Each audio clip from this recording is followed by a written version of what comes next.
Magic.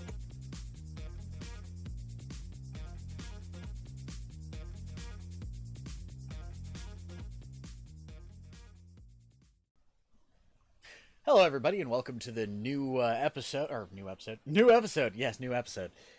It is a new episode, man. Welcome to the first episode of the New Old Furry podcast. I'm Kit, and the guy you just heard chiming in is Rick Hale.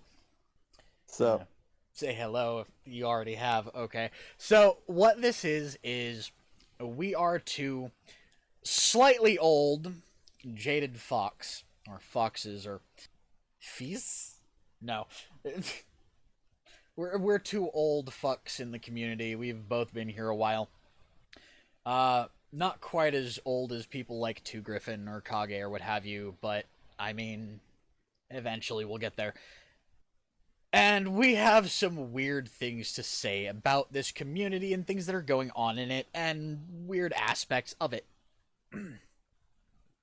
you make it sound like we're about to start yelling at people. A little bit, but still, that's kind of what people expect from it when I talk. So that's kind of a thing.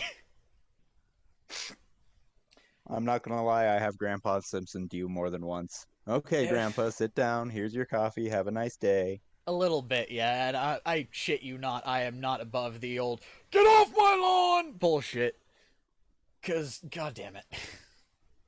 I at the majority of the jobs I've worked, I've been the youngest guy there. The last job I worked at, I worked with a 21-year-old, and I realized, oh my god, I was a child. God damn. Little bit.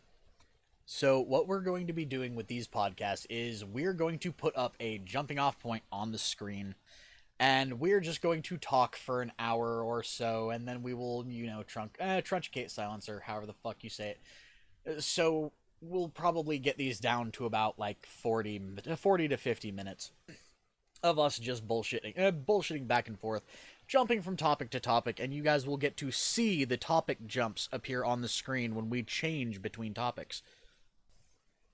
Anything to say? Well, I'm curious why they get treated to visuals, whereas I get to sit here and wonder what you're going to wind up putting as my backdrop as I speak. Well, you already gave me a picture. I've got a couple of them, actually. It all depends on you, what you want back there. Whatever you guys are seeing up there is what he decided on, by the way. Oh, dear God, I have to deal with future Rick's plans? Yes. We're all doomed. Isn't that just kind of lovely, though? You have to deal with your future self. Anyways, our jumping off point for today is very specifically going to be the furry fandom, and kind of how we got into it, I guess. Just legit, you are seeing it up on screen right now. It's probably just reading the furry fandom. In furry, we trust. Oh, god damn it. Or at least we did. In furry, we trust. God damn it. I still do, to some degree. I still trust in the fandom a little bit, but not the ones that everybody sees. Because I still believe that there is a larger part of the fandom out there that isn't on things like Twitter. So, there's that. But well, that's kind of an issue in and of itself, is the fandom exists wherever it exists within you. Oh god, we're already getting into the kink topics. Yeah, a little bit. So what does live in you, Rick? What lives inside of me is some hopefully healthy gut bacteria. God damn it. Anyways, since you were going to eventually ask me, well, how did you get into the fandom? I kind of want you to start on how you got into it, and go into a bit more detail than what you told me originally, if you can. My god, I am out of water. Hop into the way, way back machine to the good old year of 2005. Your friendly Uncle Rick here was a young lad of 14 and had a stable internet connection. Fill in the blanks yourself. Again, I still say you were a 14-year-old going online You were probably looking for something to fap to, saw something weird, and went, well, why does this interest me? You're not wrong. And the website I initially stumbled across, and Kit, I know we've had this conversation a couple of times, and I'm going to see your reaction because I don't remember if I've brought this one up to you or not. Jab Archives. I avoided Jab. Man, it was the Wild West of the internet. You took it where you could get it. Well, I took it where I could get it, but I took it just about everywhere. But no, by the way, I should also add, these are not meant for younger audiences. I didn't go into this earlier. Our particular podcast, while they are not meant to be adult oriented, they will get adult oriented very, very often. And sometimes it may go. Some of these podcasts may actually be listed as 18 plus because we get weird. We get really weird. Anyways, no. The reason I avoided Jab was because at the time, wait, I don't actually remember. Was Jab? I think Jab popped up shortly before So Furry became So Furry, back when it was still Yifstar. Yes, that was the same time, and Jab's main artist, because it was a collection of 4 or 5 different artists, but their main artist had had stopped doing basically freelance porn and started doing an 18 plus webcomic. And I give me half a second here and I'll Google that because I think I remember the name, but I want to verify. Yeah, I was gonna say, what porn comic? Holy crap, I got it on the first try. Cats and Cameras. Oh no! Oh, fuck me! Oh yeah. Oh, that was a weird moment in my life reading that shit. What was entertaining? Wait, what was entertaining? What? Hold on. Are we still recording? We're still recording. I will cut that part out. Well, actually, maybe I won't. But we can just yell at the fucking. I'll trunch. I'll pull out the silence. But guys, we lost connection. So, anyways, continuing from where we left off. Continue. The Cats and Cameras comic was. I'm trying to remember if there was any actual nudity within it. I don't remember there being any actual nudity. It was all just kind of implied. Heavily implied. Very heavily Heavily implied. implied. But I don't think there was ever actually any, uh, any bits shown or any real nudity. It was just softcore. Yeah, if they had made it into an animated show, it would have been perfect on Cinemax. A little bit. Wow, that disconnection just interrupts the entire Yeah, brain flow, doesn't it? It kind of does. God. Oh, is it bad that my first furry comic that legitimately scared me to a degree, well, not scared me, but made my brain go, wait, what the fuck, was probably one from one of the most well-known porn artists of the early 2000s, one of the more controversial ones, and at the same time was not intended to be porny. All right, I need to ask which one was it, because that list of qualifiers there. Better Days. It was all fine right up until Fisk started fucking his sister. You know, I was about to defend that comic. I was entirely about to defend that comic, and you just derailed that train off into the sunset. No. In that comic's fucking defense, in the story's defense, it was kind of a thing. They were twins, and it was. Why actually were they twins, or were they one? They were older? twins. They were twins, but as the comic progressed in from Better Days into A Better Life, which is the sequel. It was actually Better Days and actually, yeah, I think it's called Better Life. I really don't remember. I will put this is going to be one of the topic changes because now we're talking about this. What's absolutely hilarious is we're trying to avoid overly controversial things early on, and I happen to be quite well aware that the artist of that comic, Jay Naylor.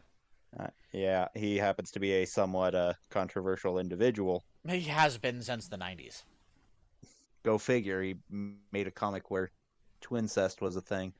Well, no, But as the comics continued, they started painting the main character Fisk more in an elder brother light. Well, yeah, but that's also because of his mentality. But no, even in that particular moment of the story behind that was his sister had just gotten through a fucked up breakup.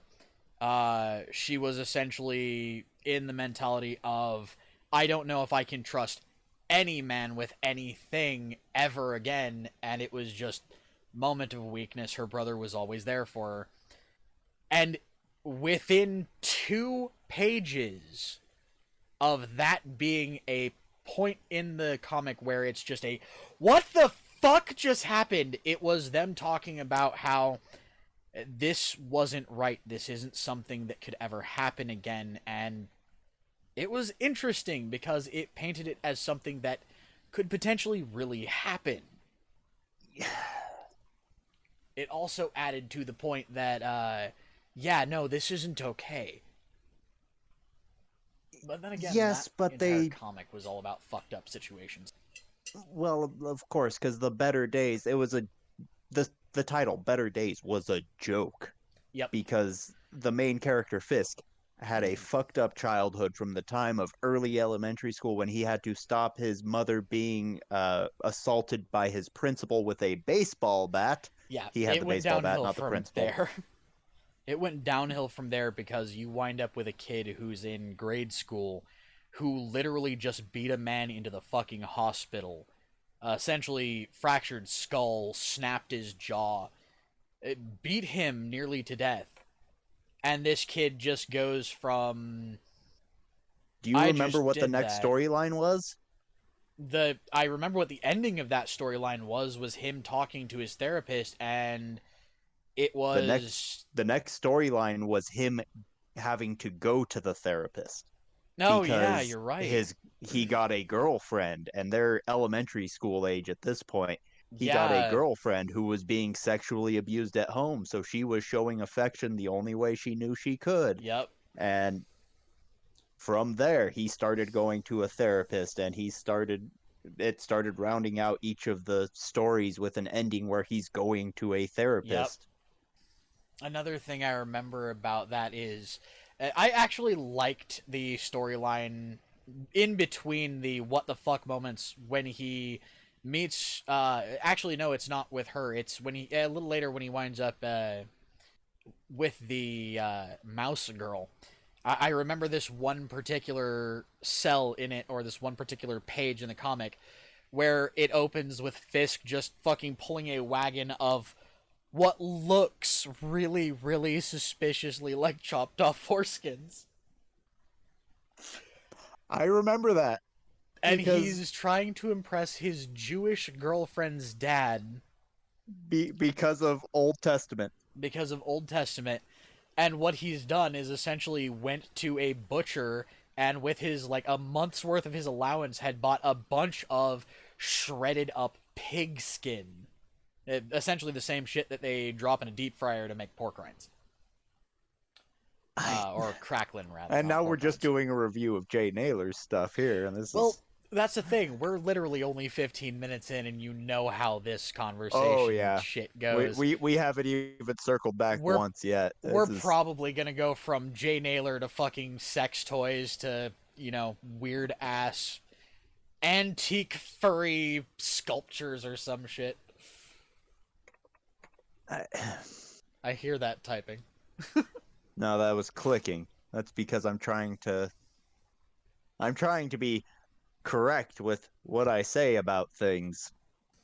I'm just going off of And it memory. uh, yeah, a lot of it is just memory, but it's bugging me now cuz it's Better Days and the other one that I can never remember. Because it's not a better life. No, no, no, it's It's something life. Well, I mean, it's not Second Life, that's for damn sure, but that was a good game in its time when it was about actually being creative and not being, greedy as shit with the, hi, we can get you 0.001 Linden an hour. All you've got to do is idle here and be fucking a, uh, what's the word? A mannequin for our modeling business for the shit that we create in the Second Life went downhill quickly. You gave furries access to 3D models. What did they expect to happen? What I expected to happen is what I did. Sorry, I had something in my mouth I had to swallow. Shut up.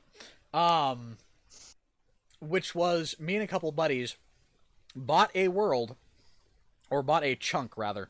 And one of my buddies was into 3D modeling, so he built this place called the Black Satin Lounge. Rick probably remembers this story. That we turned into a specialized, kink friendly online brothel with everything from a little light BDSM to we had the gore torture chamber at the bottom level of this structure in the game. I have found what the name of the sequel is. By the way, uh trying to find these comics anymore without going to just a porn comic archive is much more difficult than it was in my youth. The sequel's name was Original Life. Mm. By the way, if you were, it just dawned on me. I could have just opened up my phone, opened up Comic Rocket, and told it to you because I've got an archive of comics on my phone. That Sorry doesn't about that. surprise me, but it gave me something to do that doesn't interrupt the flow. A little bit. So I found it. I found it, by God. Thank you, WikiFur. You have done your job for today. But Do yeah, people still use WikiFur? And if so, for what? yes, but I have a gripe about Wikifur. And what might this gripe be? The fact that their writers, they let people like Dusk Raccoon write for them. Well, you understand that's kind of part of being a wiki, right? Well, yes and no. They actually vet their writers specifically to ensure that their official writers don't do shit like what uh, Dusk Raccoon does, which is he will go into the wiki page of somebody he doesn't like and essentially turn the entire page into a hit piece. And every time he edits it, a couple days later, it will pop up citation needed, citation needed, citation needed, citation needed. What the fuck? Citation needed, citation needed, citation needed. He uses it essentially as a place to stoke drama. He uses it as a place to create drama, and they're not undoing what he's doing. They're just letting it stand. So it's kind of a thing. Well, I use it to find furry webcomics. Yep. Well, I use it for general information about like people like Kage. That's a dangerous, dangerous path to wander down, sir. Not really. Because what I do, I'll go on. Hee hee, you said doo doo. Shut up. Do not make me throw things at you. I mean, I have a beer can here that I can lob at you through the fucking TV or computer or what the fuck ever screen I'm currently looking at. Anyways, what I do is I'll skim through the Wikifur, find all the links, all the resources that they use to give information, and use that as a jumping off point to study somebody if I need to, like, say, study somebody. Good example, at one point I was trying to get information on Two Griffin back when I was, I think, mid-20s, because I was doing some research into why people were flipping the fuck out about him, and this was actually before he got, kicked out of Anthrocon. And Wikifur was good, but it didn't show any controversial info on him, so I started using the jumping off point of here's all the resources, and then I found people bitching. Well, yeah, because even Oh, that was. I'm doing rough math on. You said mid 20s based on your age. I don't want to give away such valuable People information. already know my age, dude. They know I'm old. That's fine, but I'm trying to think what the social media was like at that time. I think Facebook was It still the was front runner. it Twitter was hadn't quite MySpace showed was up yet. dying, Twitter wasn't there, Facebook was the front runner, and then you had Tumblr. You had Tumblr, and through Tumblr, Tumblr was the continuation of the blogs. Yep. Uh, you can get some. This was back when I was still using MySpace. I think I still technically have a MySpace. So do I. I wonder if Tom's still my friend. I don't think I ever deleted him. Why? That's kind of a cool idea, man. You create this World Wide Web, and yeah, I'll Everybody be who your signs friend up on is your here. friend. I actually at one point just wanted to go and fucking the site was essentially dead. I wanted to go at one point and just message Tom, "Yo, man, you still around? Want to hang out? He Grab some he's not on drinks?" he's not on MySpace anymore, I know. specifically because he sold it for many millions of dollars. Well, yeah, but you would assume he kept his account. Yes, but well, actually, I don't know. No, no, the account Tom was legitimately his account, his actual account. That was I'm the aware. idea for it. And I Uh, wanted to, after it died, go and essentially message him and see if he would actually respond. Because it would be pretty cool to see if the maker of MySpace stuck with MySpace throughout the years, even after I selling it highly for many millions and millions of dollars. I highly doubt it because, So do I, kind in of. all honesty, if I made millions and millions of dollars for something that even while I was still owning it, I was watching its decline. Oh, I sold it for millions of dollars. I never have to talk to anyone online ever again. Peace. But that's because you're an antisocial fox. You're you're not wrong. Ah, numbface. Anyways, so where were we before we got off onto the tangent of non-furry things? We it was because we started talking to Wikifer, Oh and right, you we were started describing how talking to 6 or 7 Wikifur. years ago you were looking up two, Yeah. and Nowadays, you go to Wikifur, you find all of the controversies, and you have to find the other information with the jumping off points, rather than find the normal information and find the controversy with jumping off points. God damn it! no, I don't remember who I saw it from initially, and it may be an older quote than I'm giving it credit for, but I saw it again recently because it makes its round every couple of years. The best way to learn something on the internet is not to ask a question. It is to state wrongly how it is done. I'm gonna It cook is to something by submerging it in water. No, you fuck! well, technically you can. I mean, you can, but better yet, I should have said, I'm gonna roast something by submerging it in water. Yeah, that's significantly more difficult.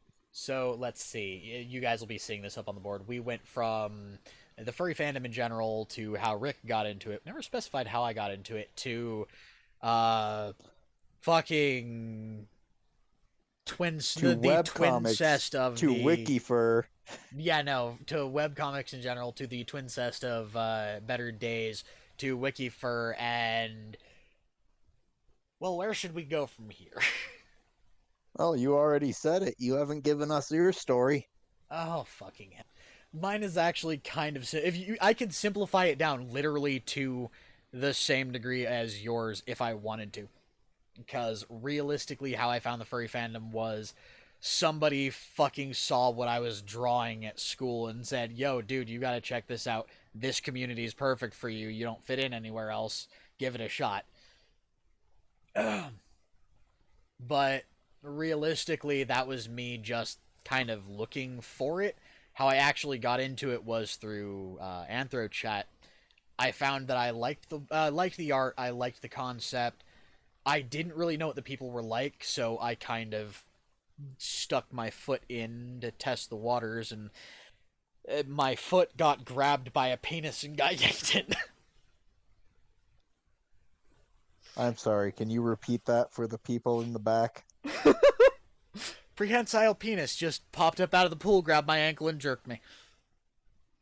What That's I what I mean, thought you said. what And I I am mean by this is, I did not look up furry porn. I did not specifically look up furry porn. I looked up Golden Wolfen, who was the first artist I actually knew about in the fandom.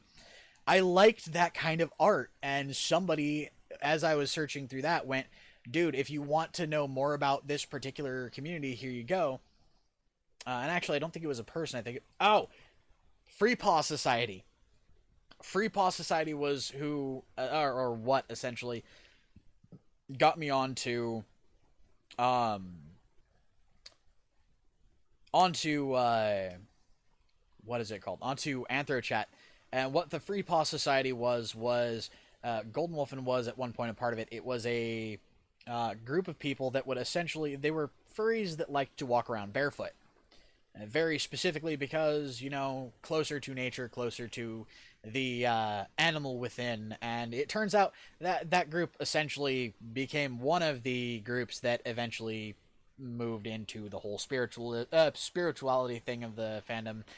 And it wasn't straight Therian, but it was very similar to it. But they had a link to AnthroChat on their site that I had found a link to from Golden Wolfen's site.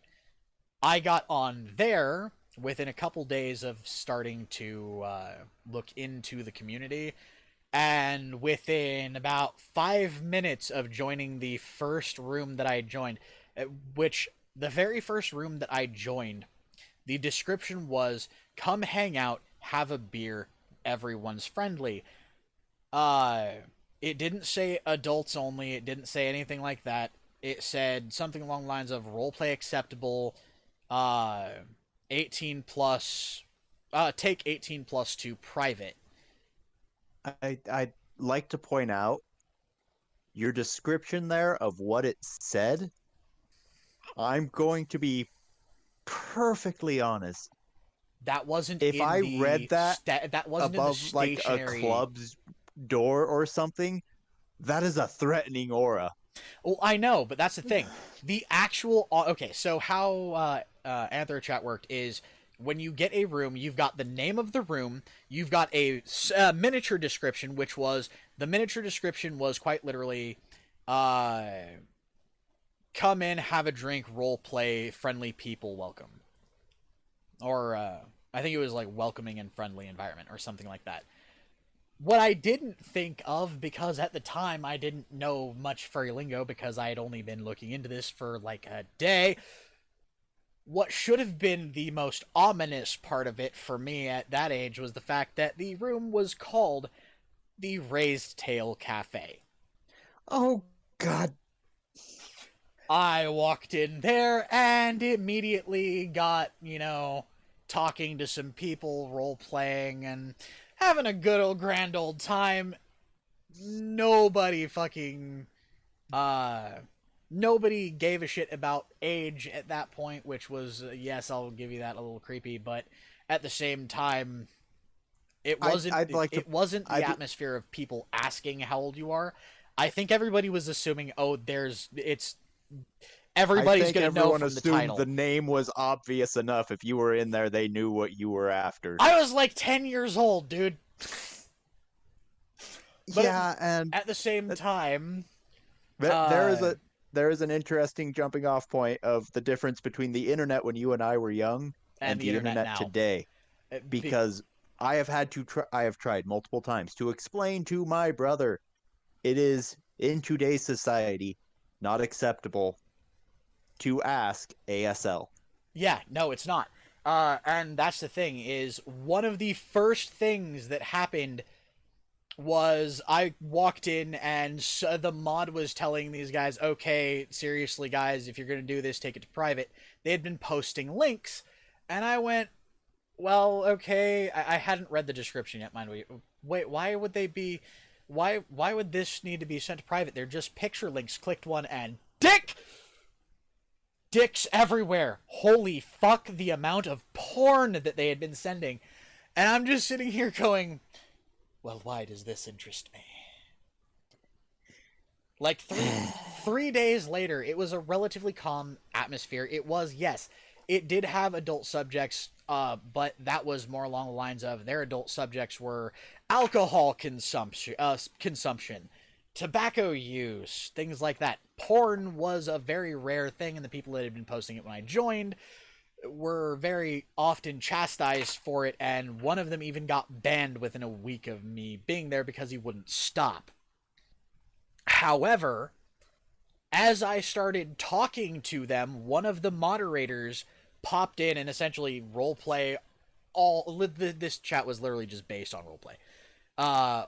Essentially walked over and asked, "Hey, ASL, ignore the L." And I'm sitting here going, "Wait, ASL, you're asking age, sex, and location. Ignore the location? Okay, so you don't want to know who I am. Male 10. Okay, that's a thing. Here you go. We've got a special badge for you." Click, my name turned bright fucking red. The rule in that chat was, if you're going to do something stupid and adult-oriented, if there was a person with a red name in that chat and you did it in the public area, instant ban.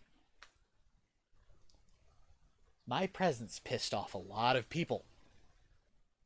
But it also helped reinforce the fact that 18 plus was supposed to be done in private. I would like to point out for anyone watching this, if you're still watching this, my God, hats off to you. But if you happen to be younger than a certain age, once upon a time, the internet was a scary, scary place. But you Pretty could much. talk to people from the world away, and they could talk back to you, and it Yeah. was amazing. And it was very common in early chat rooms initially to immediately ask ASL, age, sex, location. Yep. Because it's, well, who am I talking to? All I see is text appearing on the screen. Yep.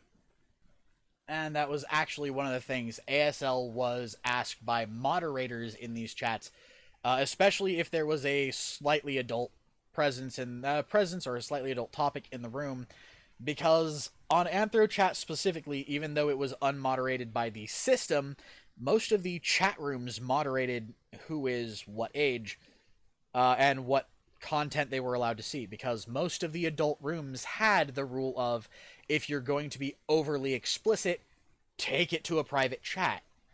If they found a minor in their chat, it was asked often, if you are, what is your age, they would tag you as a minor to tell everybody, look, this is a kid, don't do something inappropriate around them. If we catch you doing something inappropriate around them or with them, your ass is gone permanently.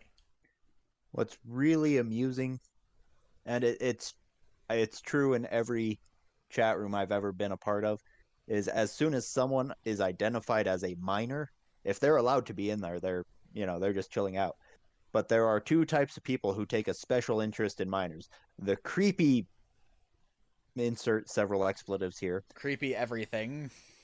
Just the creepy ones. who start chatting with them and start trying to subtly pump them for information. And then you have the big brother type who are just kind of keeping an eye on them and just watching what's going on and, subtly messaging mods going, "Hey, this dude needs to go. Get him out." And believe it or not, I actually had a guy that was essentially that in the Raised Tail Cafe. His name was Jugatard, which was fucking weird. But what he did was he sat and he talked with me, and he was 18. And literally had just lost his red name tag. And it was one of those, we had been talking for a little while, and it was, he showed me things like, well, here's a safer not photo gallery. Here's a safer art gallery for you. It's not going to have adult content, but it's super furry friendly. Or he would say, well, if you want to like look for meetups in your area, here's how you would go about it. Here's a website that has a list of meetups for your area, or a list of meetups for like the West Coast or the East Coast or where have you. And I didn't understand why, but at the time it was anytime I logged in when he was on, he would automatically start talking to me.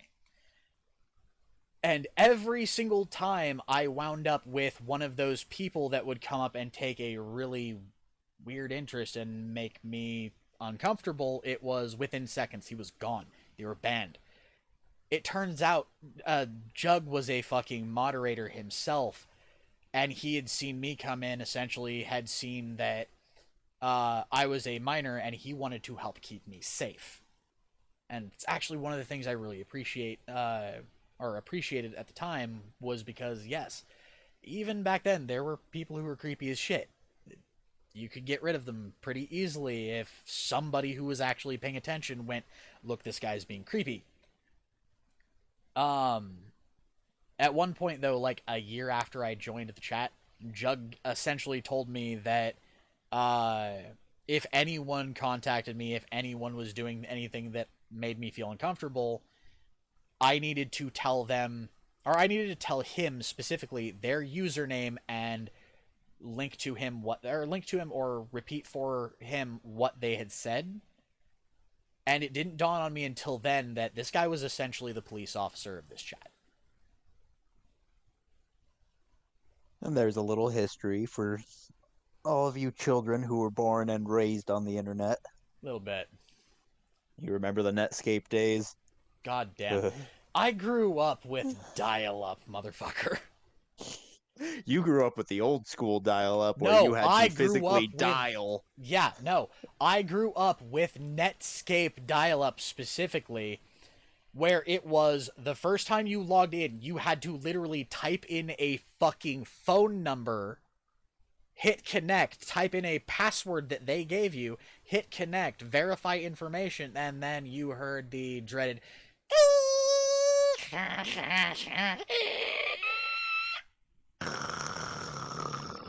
Exactly.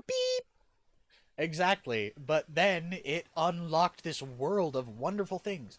And realistically, again, back to AnthroChat, when I spent time on there, I spent most of my younger life, from the time I became a furry at 10 years old to roughly 16 years old, talking to people and going various places on that site. And it was pretty universally a welcoming group. Um, One that protected the people. Some of them would protect you if you needed protecting. Everybody was friendly, and while there were a couple creepy people, it was few and far between. And I remember going to some really weird fucking places on fucking AnthroChat. But I also remember being introduced to, again, some really interesting webcomics. One of my favorite at the time that I think it was like 11 or 12. And it's actually still going now. Was Kevin and Kel. Why does that sound familiar? In a world where carnivores and herbivores coexist, but carnivores still eat herbivores, a burly ass, super strong bunny marries this demure, timid, super powerful killer of a wolf, and wind up with a legitimate. Here's the thing that happened that gets weird. Winds up with a son who is biologically both technically, or correction, no, a daughter that is biologically bunny and wolf. The mother had a son from a prior marriage who is this weird little kind of always has a chip on his shoulder, fuck you mentality person. And then prior to meeting her, he had adopted a hedgehog daughter. So it's just this mixed up, fucked up family that it gets entertaining as shit. It's one of the Anyone listening longest. looking for this, it is Kel, Kell. Yeah, Kevin and Kel. It's one of the longest running, if not at this point the longest running furry webcomic, and it's up in like I think 7,000 pages. Well, it started September 3rd, 95. Yep, and it's essentially been releasing a fucking. It's been releasing, I do believe, a fucking daily thing. It's been releasing daily since '95. Keeping up with it was a fucking chore though, because if I missed a day, it was just sit there binge, binge, binge, binge. Oh, that's why I gave up on webcomics. I found too many that updated daily. Yeah, it used to Eh, be a thing. Now they update like fucking monthly. a lot of them do because they make their money going to conventions. Mm-hmm. I They still don't make their read money Kevin off and the Kel comic though. itself. They make it pushing the merch. Yep. I say, glaring at my purchased merch. I mean, I've got quite a bit of it myself, but then again, I mean, supporting your favorite artists. Speaking of furry merch, and we're, guys, we're gonna take a hard left turn here Oh dear. because I want to see if I can get you into this particular conversation for the last like 10 minutes, but let's open up the weird topic of Wandering Bard. I mean, it technically is a furry merch store. It. Are you being sponsored by them? No, You should not see if you can sponsored, get by the this way. sponsored by them I because I will really do a should. sponsorship for them. I really should because this would be a great sponsorship for them because guys, this is where this is going to take a hard left turn because Wandering Bard makes furry sex toys. And you wouldn't know it by the name, and that's actually kind of what I want to get into is names of companies that make really obscure shit in the furry community. Wandering Bard being one of them, Goblin Emporium technically being one of them, but it's less furry. It's more D&D-esque. Well, also it. There's an issue with that one as you didn't say the full name. Well, it's the full name. Goblin Dildo Emporium. Oh, I didn't know it had the word dildo in the name. It Um, does. but no. What was the other one? I think there Let's was see like there. KNS or Primal something. Hardware. Primal Hardware. Uh, uh, what was the other one? Well, Oh, and by the way, I'm not talking about just ones that are sex toys. I'm talking about ones that are, just names that you wouldn't expect them to sell what they sell. Like, for example, Wandering Bard. You would expect that to be instruments, not instruments. instruments or cosplay, not instruments for cosplay. No, that wouldn't be instruments for cosplay. That would be instruments for ass play. They're almost uniquely insertables. Or almost exclusively insertables, I think. Are they? I do I believe don't know. so. I haven't. I do not think I've ever seen them with a penetratable toy. Well, I have the internet up. I think that might be a topic for another time, by the way, because remember, we That's also do fine, but have a it's full podcast to do where a full podcast to do at some point where we're gonna bring up the topic of well things that probably shouldn't exist. well, their Twitter. They immediately claim to be a dildo dealer. So Well, yeah, they kind of have to because otherwise they're gonna wind up with some really weird questions. I came here looking for a loot. Why am I finding balls? I believe you are correct. It is looking as though, unless you want to, well, no, They do even that's customs. technically insertable. But I mean, I don't think you want to insert said enamel pin. Hey! Oh, that's another good topic. Enamel pins. How the fuck did enamel pins become a thing? Like, Seriously? yes, Because metal seriously. pins were all over the place in the 90s. I know in the 90s, but they were specifically bubble pins or they were metal backing with like a plastic kind of puffy plastic. They were not enamel. Specifically, back in the 90s, enamel pins were insanely hard to make. In fact, enamel jewelry used to be fucking expensive as shit. Now you can buy the equivalent of an enameled piece of jewelry for like $5. Well, yeah, it's because the technology wasn't there in the 90s. I know, but eBay who didn't brought exist for this you to get. concept back? eBay didn't exist for you to get the 25-gallon uh container of enamel for you to mess around with to figure out how to get the colors to flow just right, how to make a mold out of it. Technology moves on, True. man. Well, yeah, that's true. I mean, who thought to bring this concept back? Because pins like these, pins like the enamel pins that we've got from things like, God, what is the main one? Well, enamel pins, actually. It, but who thought to start making enamel pins? Because whoever it was, I want to hug them. Because it was a fucking beautiful idea, and it's never going to go away now. Well, it's because the technology is there. It'll go away eventually when people stop caring about it, when it becomes easy, when you get the 3D printer in your phone and you just set it down. Meet. All right, there we are. I got exactly what I wanted. Well, true. By the way, I want to see a fucking phone that can 3D print. Just, we sell a special stand for your new iPhone 25. Just stick a roll of this stuff into the gigantic bulbous fucking base. Which, by the way, I swear to God, there's going to be a point in time where phones go back to being a gigantic brick that you can't fit in your pants. Have you seen the Galaxy Note? How big is it? That thing is legitimately, I think, about 8 inches by 4. Yeah. And I may be incorrect. I'm old, okay? I It's a mean, mini aren't we tablet. all? It's a mini tablet, but that's the thing. There is going to be a point in time where we're going to get to the ability to put things like 3D printers in a carryable capacity, like something that is very simple to just take out of your pocket and set up, but it's going to be bulky.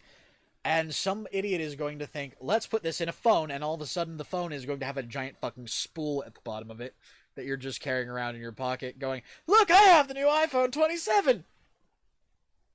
Which at that point, iPhones would not be as entertaining to carry around. But I can just I don't. see. Well, no, it'll be entertaining to carry around. It won't be as convenient to carry around. It'll it'll get to the point where you're going to see a rise in street crime because the only people carrying it around are people with money, Yeah.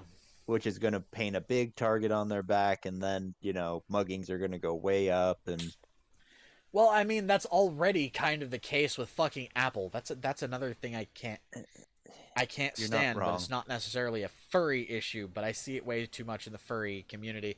Because I'm sorry, back when I was actually on Furry Amino, because that seemed to be an okay thing to be on at one time, right up until we realized that it was a den of random horny ass perverts instead of, being the nice, friendly community that it was meant to be. But every single person that I talked to went, "Oh well, I bought the new iPhone. It's the fucking $70,000 thing, and it's perfectly fine. I can compare this to my phone that cost me $20." No, you can't because your phone still has a 2.5 millimeter aux jack. That was also back before they took the aux jacks out. Which, by the way, was the stupidest fucking thing. Here you go, you can have less space, or you can have less in your phone for more. Well, how do you listen to your music? Well, we've got this shitty ass speaker in the phone that you can listen through, or you can buy our fucking $20 million heads, earbuds that are tiny and insignificant and break easily, and you will lose one of them within 3 seconds of you having bought them, and you will have to buy another pair. What? I'm sorry, folks. I'm feeling as though Kit may be reliving some trauma right now. No, it's just I ramble a lot when Apple comes up because I don't like Apple. They used to be a good fucking company. They're not a good company and haven't been for a long time. I used to be much younger. I used to be less jaded. You want to wander down that road? I used to be a lot of things the same way Apple used to be a good company. I know, but eh. Time changes shit. In some ways, it changes it for the worse. And Apple as a company, I mean, I really hope that they eventually die out, but my thing is they have essentially fixed themselves into society as a status symbol nowadays, so they're not going anywhere.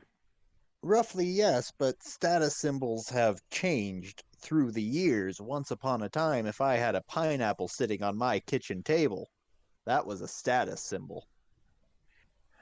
Yeah, true. Status symbols come and go just like everything else. Just because you and I remember back working on a not Apple OS, Mac Macintosh OS, OS yes. 2.0. I remember That's the 1.5.7, and that shit was. Oh, I feel old. wasn't that before the mouse? Yes. Because it was It Mac was it 2 was that came out with the Mac's. mouse. Yeah, it was Mac's equivalent of the TRS 80. Or wait, no, no, it wasn't the TRS 80. It was Mac's equivalent of the Commodore 64, I believe. I think you're right. Because you had to know the DOS commands. Yeah. Well, not DOS commands. It was actually Unix commands, which there's a reason I loved Windows over Mac for one thing was Mac's or Mac's fucking type in the command prompt commands were fucking confusing. DOS was very simple. Forward slash this drive, forward slash this drive. Type in this particular thing like runme.exe and boom, you're running it. In Mac, it was okay. Let's type in the name of the thing I want to run. Okay, now it knows what I want to run. Now let's do a search. I don't necessarily need to do the search, but No, you need to do the search because the computer needs to know if that file exists on the yes, well, computer. no, it needs to know if that file exists, but it also needs to be able to visibly see the directory that you need, which meant it was search. It would start scrolling directories, and then you had to hit fucking escape when the directory came up, and then you had to type it in. So you had to watch the directory scroll past on your fucking screen. It was just annoying. Macintosh or Mac OS 2 2.0 was so much easier because it mimicked Microsoft's DOS prompt, which was literally just forward slash this, forward slash this, forward slash this, run.exe. And if you were a well to do family, you could afford the mouse. Yep. I I have the perfect picture for this bit too. remember. As soon as I say the mouse, you put up the meme of how old are you? God damn it. Maybe. But God, I remember when the mouse cost like fucking $80, and $80 at that time was the equivalent of like 200. Making false equivalencies of cost then versus cost now. $80 then was a substantial amount. $80 today is still a substantial Oh amount. yeah, but it's also not the case of you need to go buy a mouse for your computer. It's going to set you back nearly $100 versus back then of no. Why do we need a mouse? We can use the computer just fine without the mouse. We don't need a Oh, mouse. It's a luxury. I'd like to point out you can still get by without a mouse without even having to resort to DOS commands. I'm well aware, but you have Tab to and essentially Alt burn out Tab your and tab. Enter. Oh. But anyways, it is getting to that time, so we're going to kind of wrap up this thought. Uh, do you have anything else you want to say? Press any key to continue. Where's the any key? I think I'll have a tab. God damn it. No, you should have added one more thing to the end of that when you said you think you'll have a tab. What's that? Oh, oh, the can opening. God, I remember tab soda. I love tab soda. Diet Coca-Cola right there. God damn it, I want a tab now. You can still buy it in the Dollar Tree, by the way. Anyways, You can buy it at a lot of places. thank you all for listening. This has been the New Old Furry Podcasts, episode 1 on the furry fandom, and you'll understand later that us going off onto weird fucking tangents like this, it's pretty common. So whenever these pop up, buckle up and enjoy the ride, and hopefully you can keep up. Any outgoing statement? We really should have gone with the original idea of comparing adult toys versus each other. That might be a good idea for the next episode. Anyways, until next time, everybody, this is Kit and Rick. Bye bye. Toodles.